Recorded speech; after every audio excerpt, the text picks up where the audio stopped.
जय हिंद दोस्तों। आज हम सेट नंबर 4 की ओर हैं, जिसमें ईएमआरएस शिक्षक भर्ती 2023, जिसमें एनसीईआरटी हिस्ट्री जो क्लास 6 से क्लास 12 तक कवर करते हैं, उसके सेगमेंट 4 की ओर हैं। आज हम कवर करेंगे चैप्टर 7 एंड चैप्टर 8। चलते हैं इसके उद्देश्य। चैप्टर 7, नए प्रश्न एवं नए विचार। अब देखेंगे कि किस तरह से नए विचार लोगों के मन में जागृत हुए, उससे जुड़े हुए प्रश्न क्या थे। पहला प्रश्न, बुद्ध द्वारा पहली बार उपदेश देने की महत्वपूर्ण घटना की स्मृति में कहाँ एक स्तूप का निर्माण कराया गया था। आपके ऑप्शन हैं सांची, सारनाथ, भरतपुर और अमरावती। इसका सही आंसर होगा सारनाथ। एक्चुअली बुद्ध का जन्म लगभग 2500 वर्ष पूर्व हुआ। ये शाक्य गण के क्षत्रिय राजकुमार थे। बुद्ध को बोध गया यानी बिहार में पीपल के पेड़ के नीचे ज्ञान की प्राप्ति हुई थी, और जो कि सारनाथ वर्तमान में वाराणसी में है, वहाँ पर पहली बार उन्होंने उपदेश दिया था। इसी घटना की स्मृति में यहाँ का स्तूप का निर्माण हुआ है। बुद्ध ने अपनी शिक्षा सामान्य लोगों को प्राकृत भाषा में दी ताकि लोग उसे आसानी से समझ सके, लेकिन इसका लेखन कार्य पाली भाषा में हुआ था। एक महत्वपूर्ण प्रश्न बनेगा, उन्होंने सामान्य शिक्षा प्राकृत भाषा में दी ताकि जनमानस की भाषा समझ में आए लोगों को, और जबकि उनका जो आसानी से समझ सके, लेकिन लेखन कार्य जो हुआ था वह पाली भाषा में हुआ था। बुद्ध की मृत्यु कुशीनारा नामक स्थान पर हुई थी। इस तरह से इतना ध्यान रखिए कि आपके ऑप्शन जो हैं बी सही है। अगले प्रश्न की ओर हैं। बुद्ध की शिक्षाओं के संदर्भ में निम्नलिखित कथनों पर विचार कीजिए। पहला कथन, बुद्ध ने दुख का कारण तृष्णा यानी लालसा को बताया है, जबकि उन्होंने कहा आत्म संयम अपनाकर मनुष्य तृष्णा से मुक्ति पा सकता है। तो आपके पास दो स्टेटमेंट हैं, आपको यह कंक्लूड करना है कि क्या सही है या दोनों सही है। इसका सही जवाब होगा ऑप्शन नंबर सी, दोनों कथन सही है। बुद्ध ने जीवन में दुख का कारण लालसा यानी तृष्णा को बताया है। उन्होंने आत्म संयम का मार्ग अपनाकर तृष्णा से मुक्ति का रास्ता बताया है। याद रखिए, उन्होंने बताया है कि आप आत्म संयम करके इस तृष्णा से मुक्ति पा सकते हैं, इसलिए इसका ऑप्शन सी यानी दोनों सही है। अगले प्रश्न की ओर है। निम्नलिखित में से कौन सा कथन जैन सिद्धांत के अनुरूप है। जैन सिद्धांत के अनुरूप है यानी जैन सिद्धांत को ध्यान में रख के इस स्टेटमेंट को पढ़ें आप। पहला है, अहिंसा का पालन करना चाहिए यानी जीव हिंसा नहीं करनी चाहिए। नंबर दूसरा, किसी जीव को न तो कष्ट देना चाहिए और न ही उसकी हत्या करनी चाहिए। इसमें भी दोनों कथन सही दिख रहा है यानी ऑप्शन सी इसका सही है। महावीर ने कहा कि सभी जीव जीना चाहते हैं, सभी के लिए जीवन प्रिय है, इसलिए दोनों कथन सही होना चाहिए। महावीर स्वामी का जन्म लगभग 2500 वर्ष पूर्व हुआ था। वे बजी संघ के लिच्छवी कुल के क्षत्रिय राजकुमार थे। महावीर ने 30 वर्ष की उम्र में घर छोड़ दिया था और जंगल में रहने लगे थे। 12 वर्ष की कठिन तपस्या के बाद उन्होंने अपने लक्ष्य यानी ज्ञान की प्राप्ति की थी और उन्होंने अपना जीवन एकांत बिताया था। इस तरह से इतनी सारी जानकारी इस प्रश्न से जुड़ी हुई आप ध्यान में रखेंगे। प्रश्न संख्या 4 की ओर है। कथन और कारण से जुड़ा हुआ आजकल प्रश्न पूछा जाता है, इसलिए इस प्रश्न को देखिए। कथन है, साधारण जन भी महावीर और उनके अनुयायियों की शिक्षाओं को समझ सके। इसका कारण बताया गया, महावीर और उनके अनुयायियों ने अपनी शिक्षा प्राकृत भाषा में दी थी। इसका ऑप्शन ए सही है, कारण चूँकि कथन भी सही है और कारण भी सही है। सामान्य बोलचाल की जो भाषा थी वह प्राकृत थी, इसीलिए प्राकृत भाषा में उन्होंने अपना प्रचार प्रसार किया ताकि सभी लोग उसको आसानी से समझ पाएँ। प्रचलन क्षेत्र के आधार पर ये अलग अलग थे, जैसे कि मगध में बोली जाने वाली भाषा मगधी कहलाती थी, जिसको हम क्षेत्रीय भाषा के रूप में समझते हैं। वर्तमान में भारत में लगभग 1600 से अधिक क्षेत्रीय भाषाएं विकसित है, जबकि संवैधानिक रूप से आप देखें तो संविधान के 8वें शेड्यूल में 23 भाषाओं का उल्लेख किया गया है। महावीर ने अपनी शिक्षा के लिए प्राकृत भाषा का चुनाव किया ताकि आम जन उसे समझ सके, इसलिए इसका आंसर ए होना चाहिए। मैं बार बार बोलूँगा, ऑप्शन ए कथन और कारण दोनों सही है और आर जो है ए की सही व्याख्या करता है। चलते हैं अगले प्रश्न की ओर। प्रश्न संख्या 5, निम्नलिखित में से कौन सा कथन बौद्ध संघ के संदर्भ में सही है। बौद्ध संघ को ध्यान में रखिए। पहला स्टेटमेंट जो है, संघ भिक्षु भिक्षुणियों का एक संगठन था। संघ में रहने वाले बौद्ध भिक्षुओं के लिए बनाए गए नियम विनय पिटक में मिलते हैं। इसके लिए इसका आंसर दोनों सही होना चाहिए। एक और दो दोनों स्टेटमेंट सही है। संघ जो था भिक्षु और भिक्षुणियों का एक संगठन था, जहाँ पर घर त्याग करने वाले लोग एक साथ रहते थे, जहाँ पर सन्यासी जीवन व्यतीत किया जाता था। संघ में रहने वाले बौद्ध भिक्षुओं और भिक्षुणियों के लिए जो नियम बनाए गए थे वह विनय पिटक में, एक्चुअली बौद्ध ग्रंथ में, बौद्ध धर्म में 3 पिटक हैं, 3 टोकरी के नाम से जानते हैं उसको, सुत्त पिटक, विनय पिटक और अभिधम्म पिटक। ध्यान रखिएगा, तो विनय पिटक में इनके द्वारा नियम कानून का संग्रह किया गया है। अगले प्रश्न की ओर है, प्रश्न संख्या 6। निम्नलिखित में से कौन सा कथन बौद्ध संघ के संदर्भ में सही नहीं है?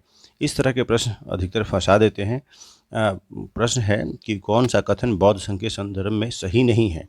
याद रखिए, इसके लिए हमें सभी पूरा ज्ञान जरूरी है। संघ में पुरुषों और स्त्रियों के रहने के लिए अलग व्यवस्था थी, यह तो सही बात थी कि पुरुषों के लिए अलग और स्त्रियों के लिए अलग।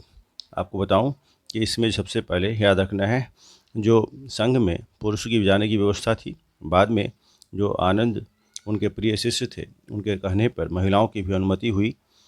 दूसरा, सभी व्यक्ति संघ में प्रवेश ले सकते थे, यह भी सही है, क्योंकि जब पुरुष और महिला दोनों आ गए यानी सभी का प्रवेश उसमें सुगम था। संघ में प्रवेश के लिए बच्चों को अपने माता पिता से अनुमति लेनी होती थी, यह भी सही बात है। अगला ऑप्शन है, विवाहित स्त्रियों को संघ में प्रवेश के लिए अपने माता पिता से अनुमति की आवश्यकता होती थी, यह स्टेटमेंट गलत है। याद रखिए, विनय पिटक से इसके बारे में पता चलता है कि सभी व्यक्ति संघ में प्रवेश कर सकते थे, लेकिन पुरुषों और स्त्रियों के लिए अलग व्यवस्था थी। अब याद रखने की बात क्या है, संघ में प्रवेश करने के लिए बच्चों को अपने माता पिता से, दासों को अपने स्वामियों से, राजकर्मियों को अपने राजा से, कर्जदारों को अपने देनदार से अनुमति लेनी होती थी, लेकिन विवाहित स्त्री संघ में प्रवेश करने के लिए पति से अनुमति लेना आवश्यक था, न कि माता पिता से। इसलिए ऑप्शन नंबर डी जो है इसका गलत है। अगले प्रश्न की ओर है, प्रश्न संख्या 7। कुछ शैलकृत गुफाओं को विहार कहते हैं। विहार के संदर्भ में निम्नलिखित कथनों पर विचार कीजिए। पहला कथन है, विहार बौद्ध भिक्षुओं और भिक्षुणियों की शरणस्थली थी, जो बाद में निवास स्थल में बदल गया। दूसरा, प्रायः किसी धनी व्यापारी, राजा अथवा भूस्वामी द्वारा दान में दी गई भूमि पर विहार निर्माण होता था। दोनों कथन सही है। एक्चुअली बिहारों के संदर्भ में जो कुछ बातें दी गई हैं, महाराष्ट्र में स्थित कार्ले की गुफा बिहार का एक महत्वपूर्ण उदाहरण है। ध्यान रखना है इसमें एक महत्वपूर्ण बात कि जो बिहार है इसके लिए दोनों कथन इसके सही हैं। इसके ऑप्शन नंबर सी बिल्कुल सही होगा। प्रश्न संख्या 8 की ओर है। सूची 1 को सूची 2 से मिलान करना है। सूची 1 में आश्रम व्यवस्था है, सूची 2 में उसका उद्देश्य है ब्रह्मचर्य। याद रखिए, ब्रह्मचर्य जो इसका जो मिलान होगा वह सादा जीवन बिताकर वेदों का अध्ययन करना है। सादा जीवन बिताकर वेदों का अध्ययन करना ब्रह्मचर्य का मतलब हुआ, यानी ए का 4। दूसरा, गृहस्थी जीवन आप समझते हैं, विवाह कर गृहस्थ के रूप में रहना गृहस्थ से जुड़ा हुआ है, गृहस्थी जीवन बोलते हैं।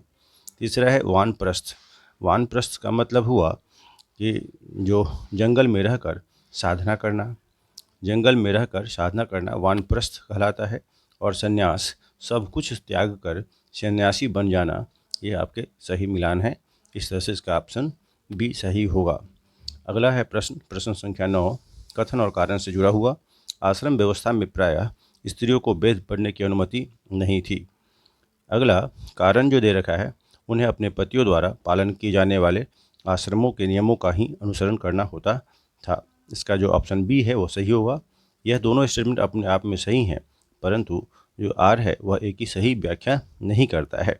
प्रश्न संख्या 10 की ओर है। जिस समय बुद्ध उपदेश दे रहे थे उसी समय या उससे भी थोड़ा पहले दूसरे अन्य चिंतक भी कठिन प्रश्नों का उत्तर ढूंढने का प्रयास कर रहे थे। ये चिंतक उपनिषदों के से संबंधित थे।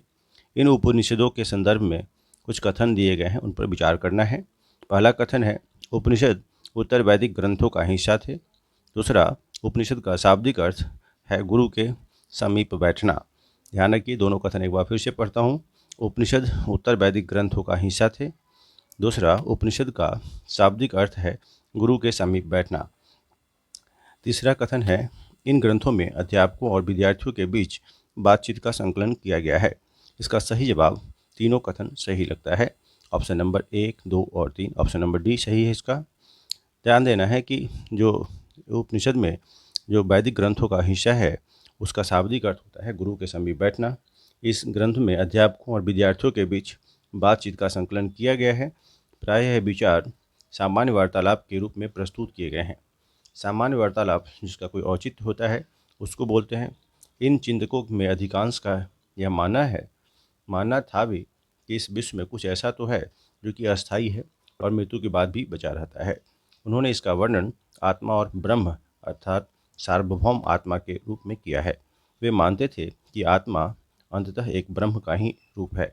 इस तरह से इतनी सारी जानकारी इस प्रश्न से जुड़ी हुई ध्यान में आप रखेंगे। प्रश्न संख्या 11 की ओर है। उपनिषदों में संकलित वार्तालापों चर्चाओं के संदर्भ में निम्नलिखित कथनों पर विचार कीजिए। इन चर्चाओं में भाग लेने वाले अधिकांश पुरुष ब्राह्मण तथा राजा होते थे। इन्होंने कभी कभी गार्गी जैसी स्त्री विचारकों का भी उल्लेख मिलता है इसका। विद्वता के लिए प्रसिद्ध गार्गी राज दरबारों में होने वाले वाद विवाद में भाग लिया करती थी। चौथा है, निर्धन व्यक्ति भी इस तरह के वाद विवाद में बढ़ चढ़कर हिस्सा लेते थे। इस तरह से ऑप्शन नंबर डी इसका सही होगा। अब ध्यान रखिए, इस तरह का एक प्रसिद्ध अपवाद सत्यकाम जावाल का है।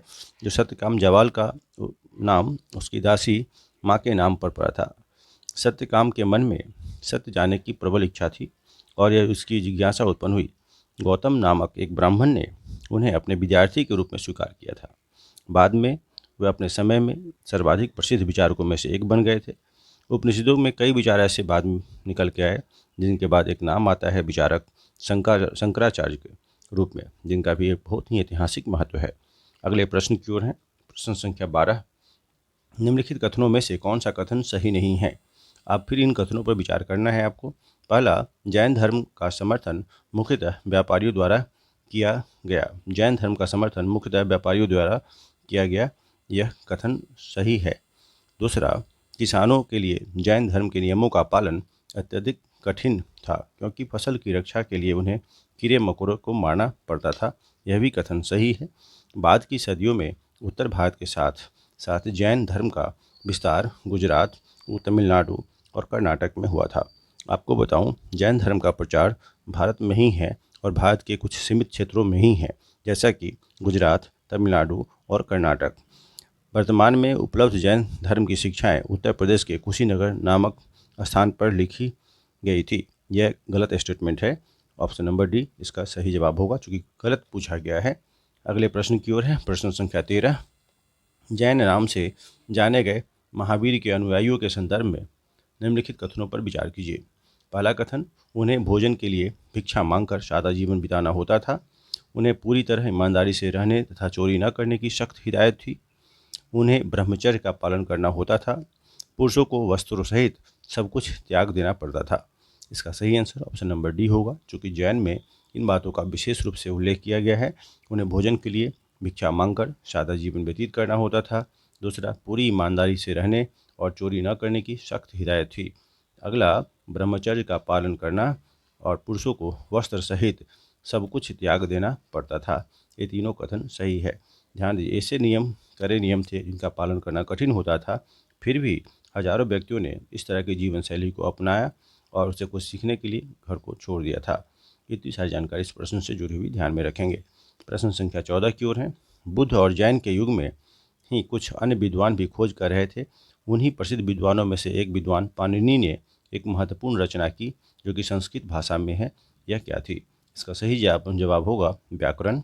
याद रखना है कि व्याकरण ध्यान देने की बात क्या है कि बुद्ध और जैन के युग में ही पाणिनि ने स्वरों और व्यंजनों को विशेष रूप से क्रम में रखकर एक सूत्र बनाए थे जो बीजगणित के सूत्रों से काफ़ी मिलते जुलते थे। बीजगणित जो कि अलजेब्रा मैथ्स में आपने सुना होगा, इन सूत्रों का प्रयोग करके उन्होंने संस्कृत भाषा के प्रयोगों के नियम लघु सूत्रों के रूप में लिखे तथा अष्टाध्यायी नामक पुस्तक की रचना की जो कि व्याकरण से संबंधित है। याद रखना है, अष्टाध्यायी के रचनाकार पाणिनि थे जो कि व्याकरण से संबंधित है। अगले प्रश्न क्यों है? प्रश्न संख्या 15, ज़रथुस्त्र एक ईरानी पैगंबर थे।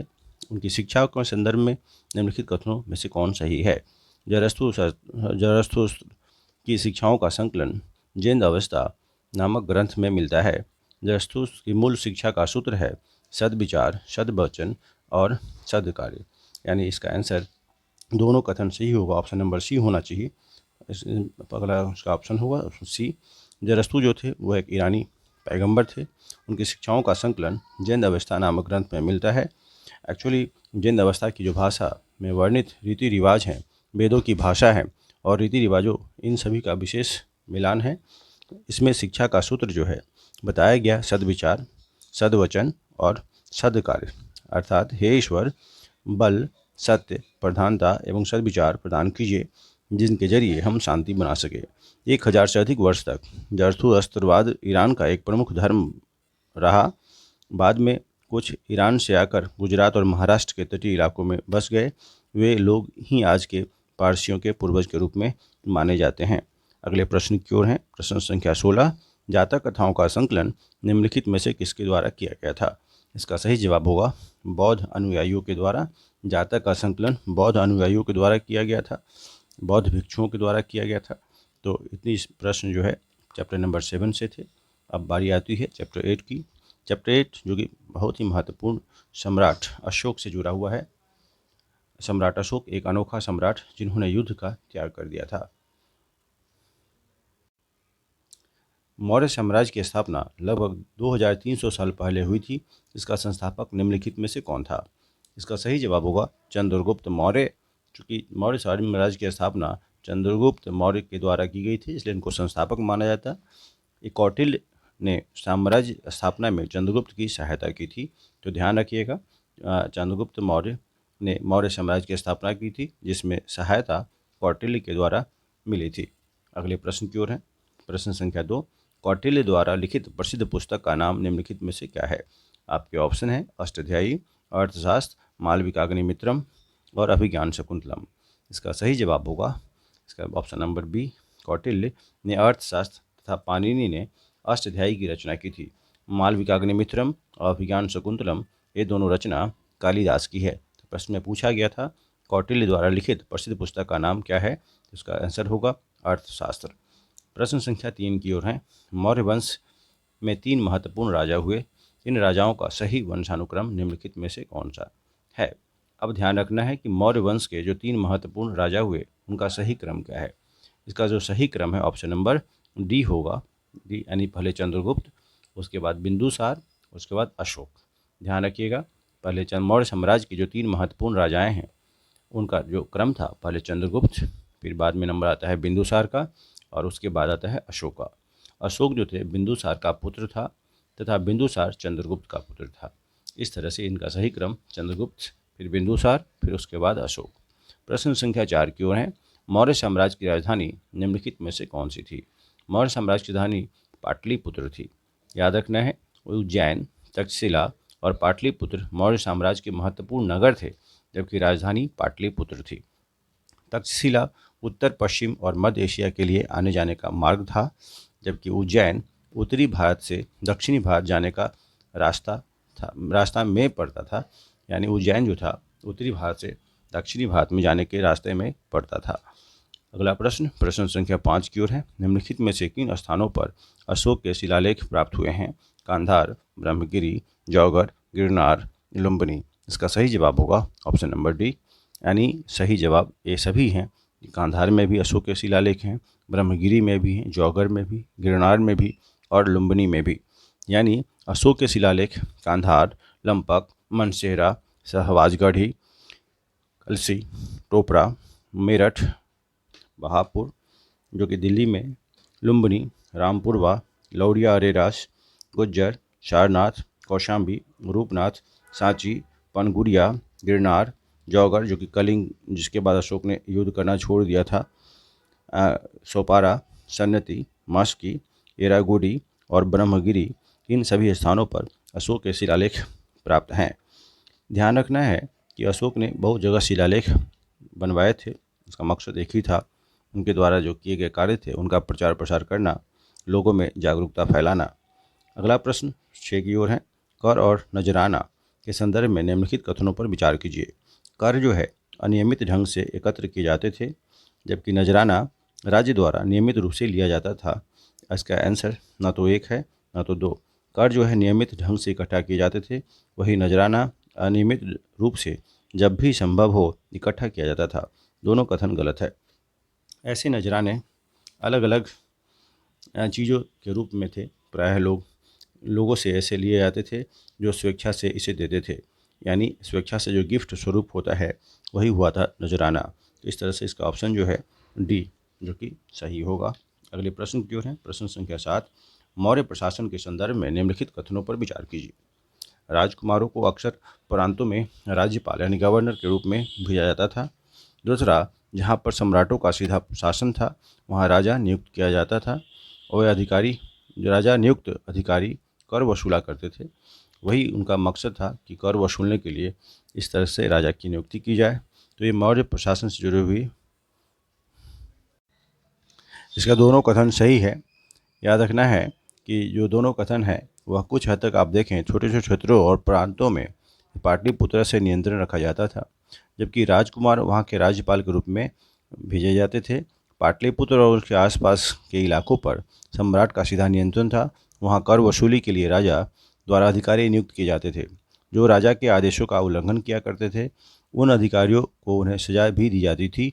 इनमें कई अधिकारियों को वेतन भी दिया जाता था। याद रखने की बात है कि अधिकारी जो काम करते थे उनको सैलरी मिलती थी, जो नहीं काम करते थे उनको पनिशमेंट भी। अधिकारियों के क्रियाकलापों पर नज़र रखने के लिए जासूस भी हुआ करते थे या अनेक संदेशवाहक मैसेंजर संदेश भी पहुंचाते थे, एक जगह से दूसरी जगह घुमा करते थे। इस तरह से गुप्तचर की भी व्यवस्था थी। अगले प्रश्न की ओर है। मौर्य प्रशासन से जुड़े हुए निम्नलिखित कथनों पर विचार कीजिए। पहला कथन, मौर्य प्रशासन के क्षेत्र छोटे थे या प्रांतों पर तक्षशिला या उज्जैन जैसी प्रांतीय राजधानियों से शासन किया जाता था। दूसरा, मौर्य शासक आवागमन के लिए महत्वपूर्ण मार्गों और नदियों पर नियंत्रण रखने का प्रयास करते थे। तीसरा, प्रदेश में रहने वाले लोग मौर्य अधिकारियों को नजराना यानी भेंट दिया करते थे। आपके 3 स्टेटमेंट हैं जो कि तीनों स्टेटमेंट सही हैं। ध्यान रखिएगा, कुछ क्षेत्रों पर डायरेक्ट राज्यपाल के रूप में भेजकर नियंत्रण रखा जाता था, परंतु इन जगहों पे स्थानीय परंपराओं और नियमों को ही माना जाता था। मौर्य शासक जो थे आवागमन के मार्गों पर नियंत्रण रखने का प्रयास करते थे। उन्हें संसाधन और नजराना के रूप में भेंट प्राप्त होता था। अर्थशास्त्र में लिखा गया है कि उत्तर पश्चिम कंबल के लिए और दक्षिण भारत सोने के लिए और कीमती पत्थरों के लिए प्रसिद्ध था। ऐसा भी माना जाता है कि सभी संसाधनों से नजराने के रूप में संसाधन जो थे वह नजराने के रूप में प्राप्त किया जाता था और उनको एकत्रित भी किया जाता था। अगला प्रश्न, प्रश्न संख्या 9, चंद्रगुप्त के दरबार में पश्चिम एशिया के यूनानी राजा सेल्यूकस निकेटर का राजदूत था। उसका नाम क्या था? याद रखना है। उसका आंसर होगा मेगास्थनीज। मेगास्थनीज जो था चंद्रगुप्त मौर्य के दरबार में यूनानी राजा सेल्यूकस निकेटर का राजदूत था। सेल्यूकस निकेटर का राजदूत कौन था? मेगास्थनीज। और डिमेकस या डायमेकस बिंदुसार के समय भारत आया था। फाहियान, जिनका नाम आपने सुना होगा, चंद्रगुप्त विक्रमादित्य के काल में भारत आए थे, जबकि हुएनसांग हर्षवर्धन के समय में भारत में आए थे। तो अन्य तीर्थयात्रियों का भी हमारे यहाँ आना हुआ है, जिनके माध्यम से भी हम इतिहास को आसानी से समझ पाते हैं। इनसे प्रश्न बनते हैं। इस तरह के प्रश्नों को, इन फैक्टों को आप खूबी ध्यान में रखें। प्रश्न संख्या 10 की ओर है। मेगास्थनीज ने भारत में जो कुछ देखा उसका विवरण दिया। सम्राट के विषय में उसके विवरण के संदर्भ में निम्नलिखित कथनों पर विचार कीजिए। पहला कथन है, सम्राट की जनता को सामने आने के अवसरों पर शोभा यात्रा के रूप में जश्न होता था। उनके अंगरक्षक सोने व चांदी से सजे हाथियों पर सवार रहते थे। कुछ अंगरक्षकों पैरों को लेकर चलते थे। ध्यान रखने की बात है। अगला स्टेटमेंट, राजा सामान्यतः हथियारबंद महिलाओं से घिरे होते थे। इसका आंसर जो होगा ऑप्शन डी ही होगा, क्योंकि तीनों स्टेटमेंट सही है। अंगरक्षक अलंकृत हाथियों पर सवार हुआ करते थे। कुछ अंगरक्षक पैरों को लेकर चलते थे। इन पर प्रशिक्षित तोतों का एक झुंड होता था जो सम्राट के सिर के चारों तरफ चक्कर लगाता रहता था। राजा को तो हमेशा डर बना रहता था कि कोई उसकी हत्या न कर दे।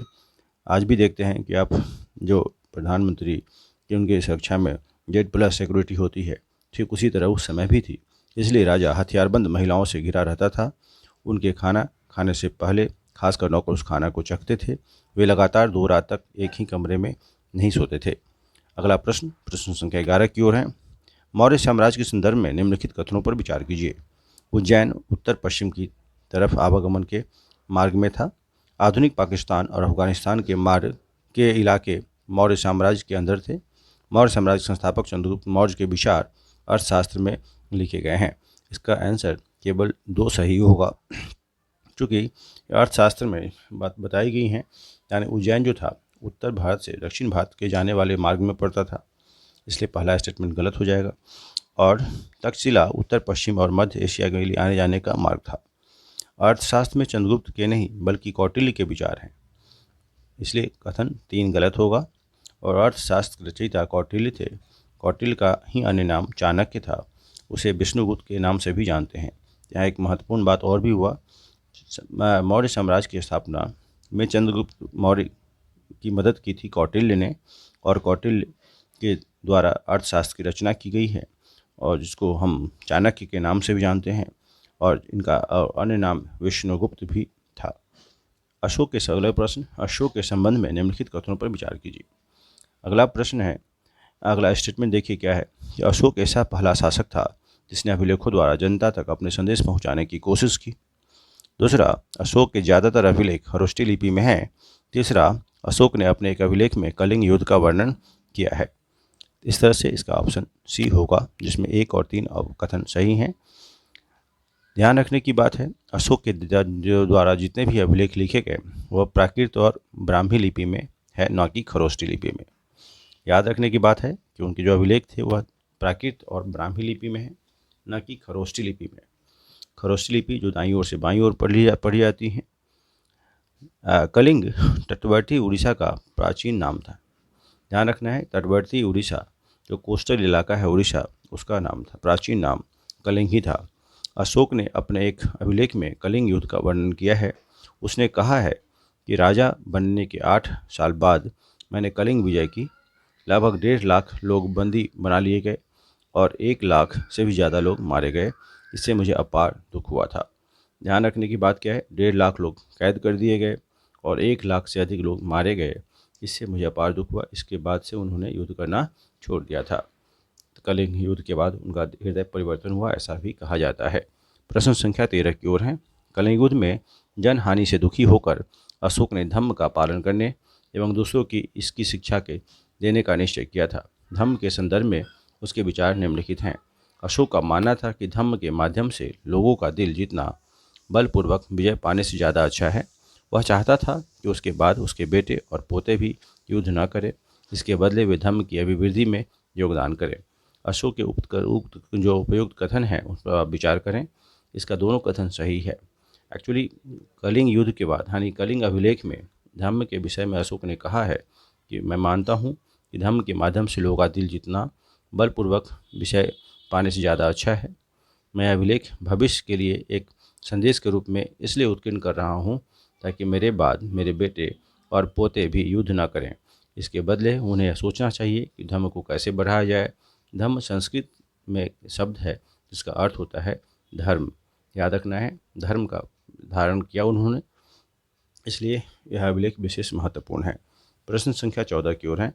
अशोक ने जगह जगह जाकर लोगों को शिक्षा देने के लिए अधिकारियों की नियुक्ति की। इन अधिकारियों को निम्नलिखित में से किस नाम से जाना जाता था? धम्म महामात। याद रखिएगा, अशोक के द्वारा धम्म की शिक्षा देने के लिए जो नियुक्त किए गए थे अधिकारी, उनका नाम धम्म महामात्र थे। अगला प्रश्न संख्या 15 की ओर है। धम्म के प्रचार के लिए अशोक ने जिन साधनों का प्रयोग किया उसके संदर्भ में निम्नलिखित कथनों पर विचार कीजिए। अशोक ने धर्म का प्रचार प्रसार किया। पहला स्टेटमेंट है, अशोक ने अपने संदेश कई स्थानों पर शिलाओं और स्तंभों पर खुदवाए थे। दूसरा, उसने अधिकारियों को आदेश दिया कि वे राजा के संदेशों को उन लोगों को पढ़कर सुनाएं जो खुद पढ़ नहीं सकते थे। अशोक ने धम्म के विचारों को प्रसारित करने के लिए सीरिया, मिस्र, ग्रीस और श्रीलंका में भी दूत भेजे थे। ये तीनों स्टेटमेंट बिल्कुल सही लगते हैं। याद रखने की बात है, ऑप्शन नंबर डी इसका सही होगा। अगला प्रश्न संख्या 16। आधुनिक भारत की ज़्यादातर लिपियाँ पिछले सैकड़ों वर्षों में निम्नलिखित में से किस लिपि में उत्पन्न हुई? इसका सही जवाब होगा ब्राह्मी लिपि। आधुनिक भारत की ज़्यादातर लिपियाँ जैसे कि देवनागरी, तमिल, बांग्ला, मलयालम जैसी ब्राह्मी लिपि से ही उत्पन्न हुई है। इसका सही जवाब ऑप्शन नंबर सी होगा। अगले प्रश्न की ओर है। प्रश्न संख्या 17। अपनी प्रजा के लिए अशोक द्वारा दिए गए संदेशों के संदर्भ में निम्नलिखित कथनों पर विचार कीजिए। अशोक के द्वारा जो कथन दिए गए हैं, पहला कथन, विभिन्न अवसरों पर किए जाने वाले अनुष्ठान और कर्मकांड किसी भी काम के नहीं हैं। दूसरा, उसने कर्मकांड के स्थान पर दूसरी रीतियाँ बनाई थी। ये रीतियाँ अपने दासों और नौकरों के साथ अच्छा व्यवहार, करना, बड़ों का आदर करना, सभी जीवों पर दया करना और ब्राह्मणों तथा श्रमणों को दान देना इससे जुड़ी हुई हैं। इस तरह से इसका कथन सी, जो कि दोनों कथन सही है। अब आप ध्यान देने की बात है, उन्हें बोला कि इसमें जीवों पर दया करना, ब्राह्मणों और श्रमणों को दान, दासों और नौकरों को अच्छा व्यवहार और सभी को सम्मिलित किया है। इस तरह से इनके द्वारा जो अशोक के द्वारा जो भी कुछ बातें बताई गई हैं बहुत ही महत्वपूर्ण। उम्मीद करता हूँ ये दोनों चैप्टर बखूबी समझ गए होंगे। Thank you so much.